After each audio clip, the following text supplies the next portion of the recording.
You don't achieve worthwhile goals quickly or easily. They take time.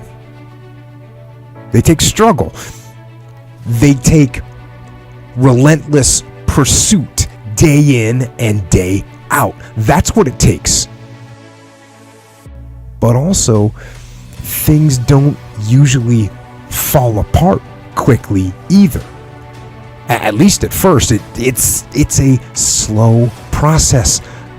A little slip here, a little setback over there, a little wearing down of discipline and will over time. That's the thing. Success and failure are generally slow processes. Either slowly building things up or gradually tearing them down. And that's why I say you've got to pay attention. You have to watch. You have to watch every single second. Because those seconds, they turn into minutes.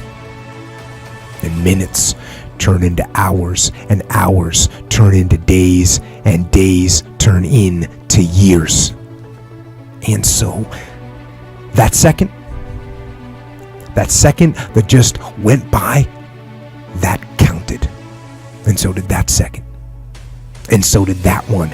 And in those precious seconds, you were either building or you were decaying. You were either gaining ground or you were losing ground in that second.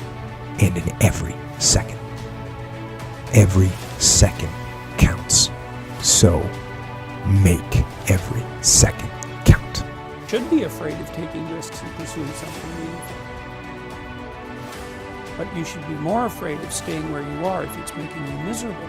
It's like the first thing you want to do is dispense with the idea that you get to have any permanent security outside of your ability to contend and adapt. It's the same issue with children. It's like you're paying a price by sitting there being miserable. You might say, well, the devil I know is better than the one I don't. It's like, don't be so sure of that. The clock is ticking.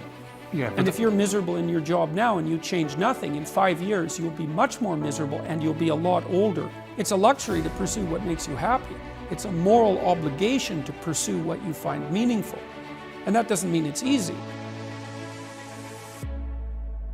You know, if you take people, and I've told you this, and you expose them voluntarily to things that they are avoiding and are afraid of, you know, that they know they need to overcome in order to meet their goals, their self-defined goals. If you can teach people to stand up in the face of the things they're afraid of, they get stronger.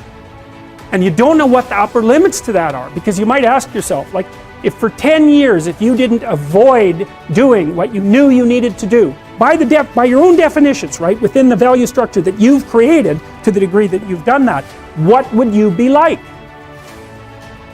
Well, you know, there are remarkable people who come into the world from time to time, and there are people who do find out over decades-long periods what they could be like if they were who they were, if they spoke their being forward. And they get stronger and stronger and stronger, and we don't know the limits to that. We do not know the limits to that. I wish I had not waited 14 years. Somebody said if you want to lose something, lose money. You can get that back. 8 out of 10 millionaires have been financially bankrupt. Walt Disney filed bankruptcy 7 times and had 2 nervous breakdowns. But don't lose time. There were 14 years I sat on the sideline. 14 years I said, I don't have an investor in me like Tony Robbins. 14 years that said, I don't have an MBA or a PhD, and I can't compete with these guys. I have the complexion of rejection.